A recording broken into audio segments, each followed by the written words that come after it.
Welcome to Resonance Podcast. In this episode, Frida Kahlo, painting her life.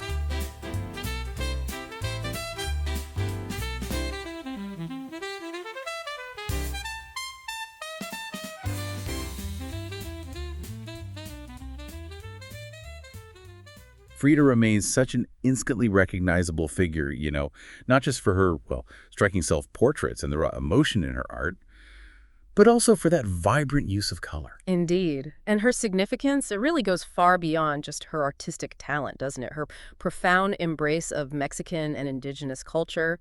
Well, that, coupled with her unflinching portrayal of the female experience, it's really cemented her status as a powerful icon, especially, within feminist circles. So the core of our discussion today is to really dive into why this fascination with her life and art has endured so strongly. What is it about Frida Kahlo that still resonates with us so much?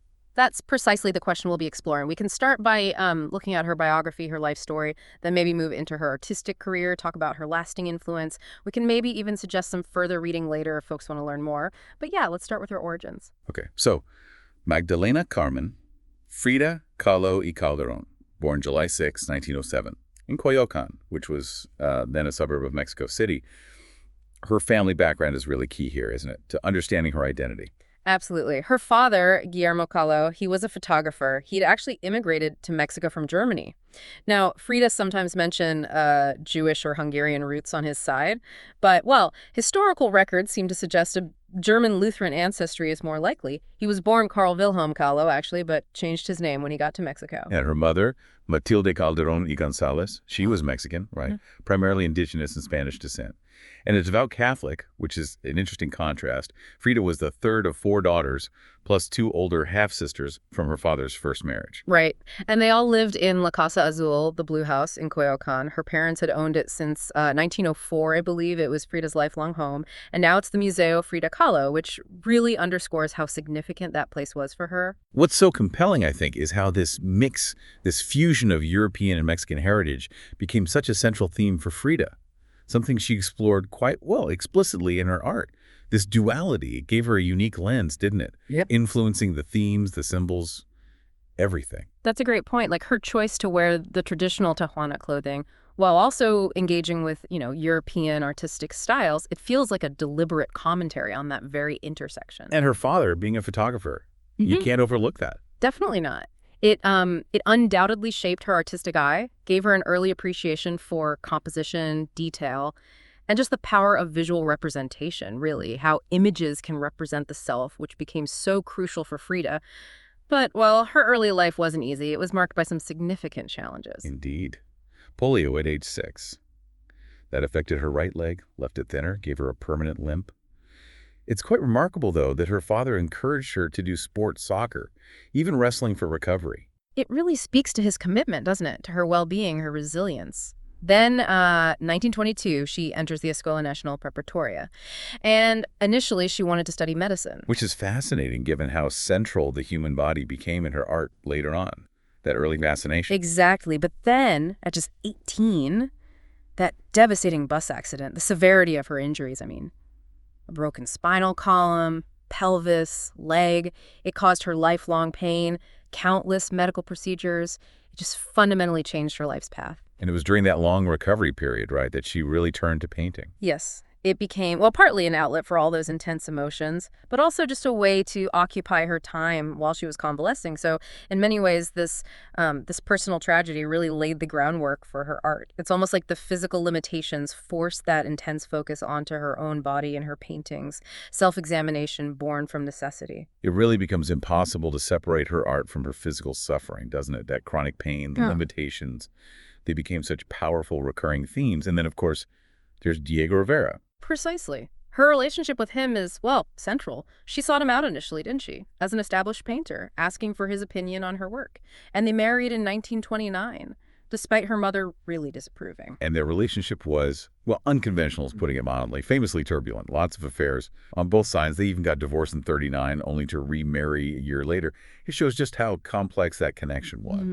And their life involved a lot of travel, too, especially to the U.S. for Rivera's mural projects. But despite all that, Frida's deep connection to Mexico, that always remained a central force in her life and her art. That relationship with Rivera, it feels like a thread woven through everything, constantly influencing her emotions, and like you said, becoming a key theme in the paintings. The ups, the downs, the betrayals, it's all there.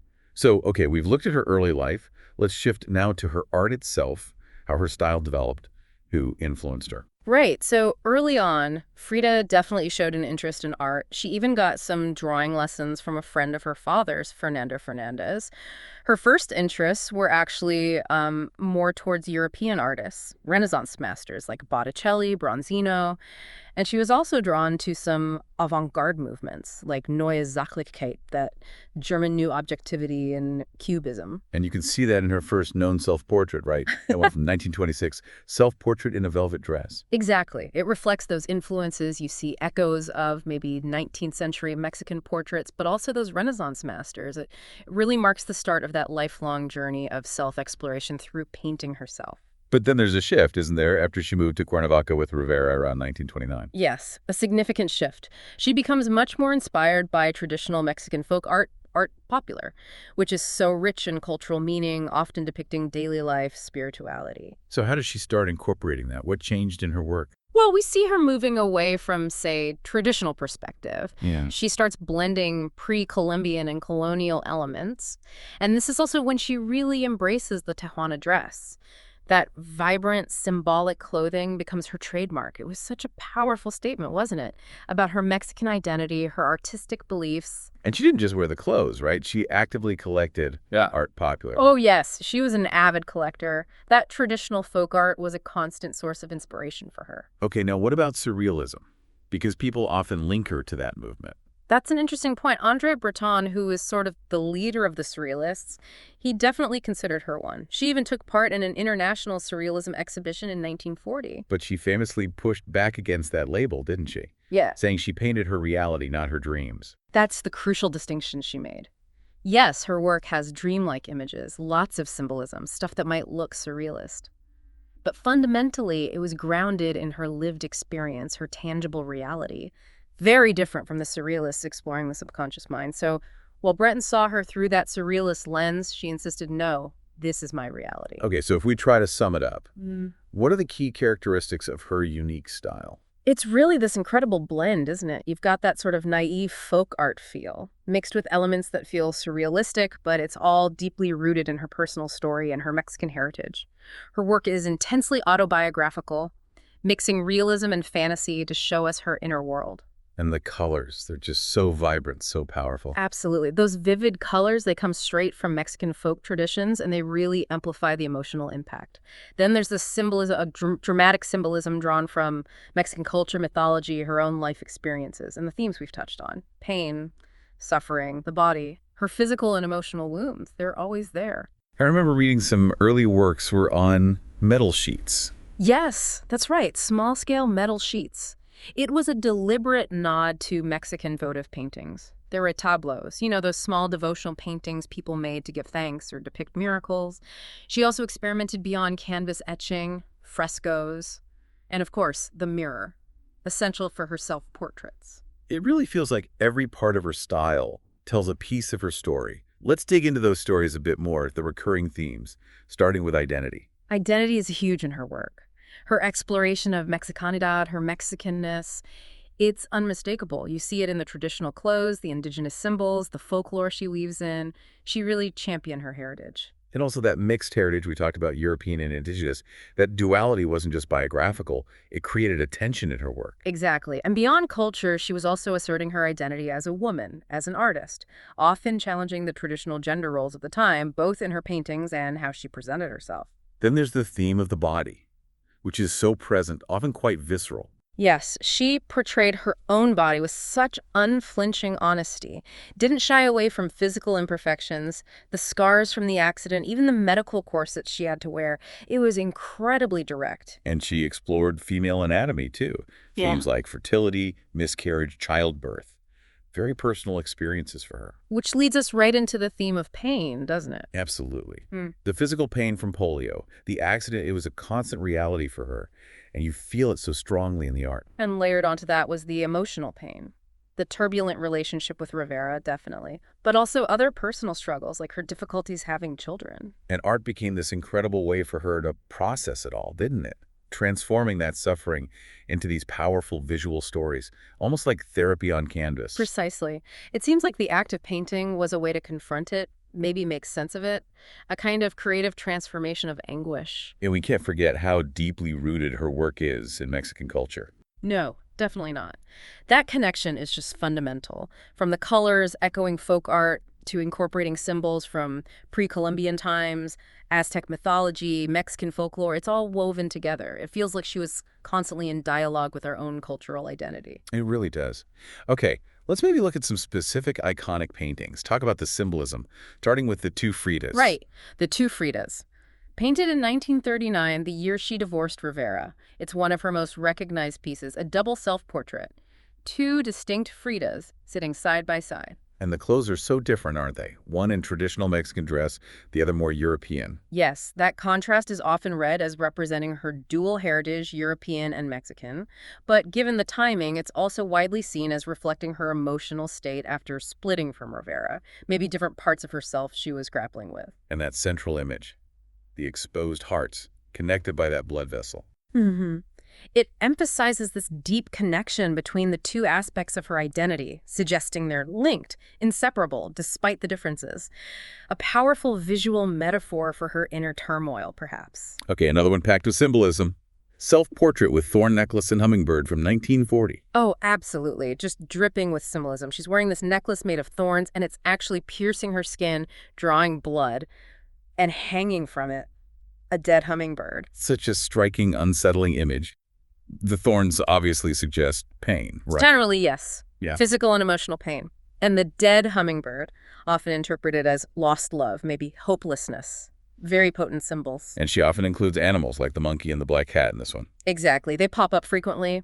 The monkey and the cat here are sometimes linked to bad luck or even death, perhaps hinting at the complexities of her relationships. Then there's the broken column from 1944. That one is just Yeah. raw. Painted after spinal surgery, it's an incredibly direct depiction of physical suffering. She shows herself almost nude, torso split open, revealing this crumbling ionic column instead of her spine. A very clear symbol for her shattered spine, her fragility. Definitely. And she's wearing the surgical corset, nails piercing her skin all over. It just screams intense, constant pain, so raw, so honest about her physical reality. And lastly, maybe Henry Ford Hospital from 1932. Deeply personal, quite surreal. Yes, painted after a miscarriage she suffered in Detroit. It shows her lying naked on a hospital bed, surrounded by these floating symbolic objects. All connected back to her by these red, almost vein-like ribbons. Such a striking detail. Those objects, a fetus, a snail, medical tools, they all seem to represent the emotional and physical trauma of the loss, her longing for motherhood. It's incredibly moving, a glimpse into deep personal pain. Absolutely. Now, we keep coming back to him, but it's impossible to talk Frida without Diego Rivera. No, their connection is just fundamental. It started when she was young, seeking his advice on her art. He recognized her talent straight away, really encouraged her. And they bonded over painting, political ideas, leading to the marriage in 29, even though her mother was against it. Right. And Frida's father apparently called them the elephant and the dove, commenting on their size difference. His encouragement must have been huge for her early on. Validation. Absolutely crucial. And their life together meant travel, exposure to different scenes, especially in the U.S. for his murals. But as we know, it was incredibly turbulent. Affairs causing immense pain, especially for Frida, which fueled so much of her art. And it wasn't just Rivera's affairs. Frida had her own, famously with Leon Trotsky. Which reportedly made Rivera jealous. But maybe the deepest cut for Frida was Rivera's affair with her own sister, Christina. Devastating. A profound betrayal. Yet they divorced and remarried within a year. It speaks volumes about that intense, maybe unbreakable bond. It really does, despite all the turmoil. And you can see their influence on each other, too. How so? Artistically. Well, Rivera's strong interest in Mexicanidad probably reinforced Frida's own exploration of her cultural heritage. And Frida sometimes appears in his murals, visually linking their worlds. Plus, they shared that passion for collecting pre-Columbian artifacts, Mexican folk art, a deep shared connection to their culture. So moving slightly beyond the purely personal, Frida was also quite politically active, wasn't she? Socially engaged. Oh, very much so. She joined the Mexican Communist Party, aligned herself with leftist causes. She wasn't just a member, she was active, involved in solidarity committees, supporting Spanish Republicans, things like that. And famously, they gave refuge to Leon Trotsky and his wife in the Blue House. A major act of political solidarity, really showcasing her convictions. And this political side connects back to her sense of Mexican identity, Mexicanidad. Yes, that embrace of traditional culture, the clothes, the art style, the subjects. It all reflected her strong nationalist feelings, celebrating indigenous traditions in post-revolutionary Mexico. In her own way, by exploring her mixed heritage and experiences so openly, she really contributed to redefining modern Mexican identity, especially the mestizo identity. It's amazing how it all intertwines personal struggle, cultural identity, politics, all finding voice in her art. And we have to circle back, finally, to the impact of her health. Those enduring scars. They profoundly influenced everything, didn't they? The polio early on, leaving its mark, but the bus accident at 18, that was the most devastating blow. The long-term consequences were immense. The sheer list of injuries is staggering. Fractured spine, pelvis, leg, internal damage. The recovery was brutal. Months in casts, countless surgeries throughout her life. It defined so much of her existence. And that constant pain, the physical limitations, they directly led her to painting, didn't they? As therapy, as expression. And her art reflects it all so powerfully. The struggles with her body, pregnancies, operations. It's all there in the self-portraits. Pain, physical and emotional, became just central. It's like she had to paint it, to translate that lived experience onto the canvas, making her personal suffering into something almost universal. Which brings us to her legacy.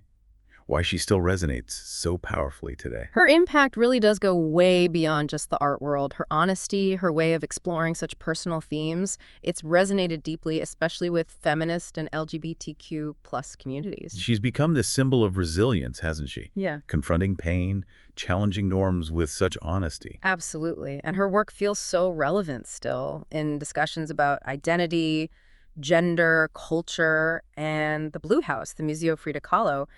It's a testament to that legacy, a place people can connect with her life and work directly. She continues to inspire so many artists. Yeah. Her style, her self-expression, that exploration of the human condition. Indeed. And her image itself has become iconic, hasn't it? Beyond art, she's a symbol of Mexican identity, female empowerment. She's secured her place in history. So, wrapping up this deep dive, it really comes down to her incredible resilience, that unique style, the fearless way she explored identity and pain, and her deep roots in her culture.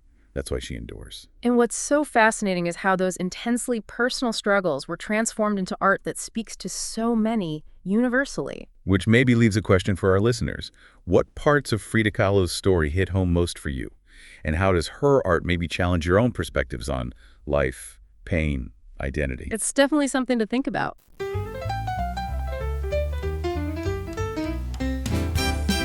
This is Resonance Podcast. Until next time, and thank you for listening. Thank you for listening.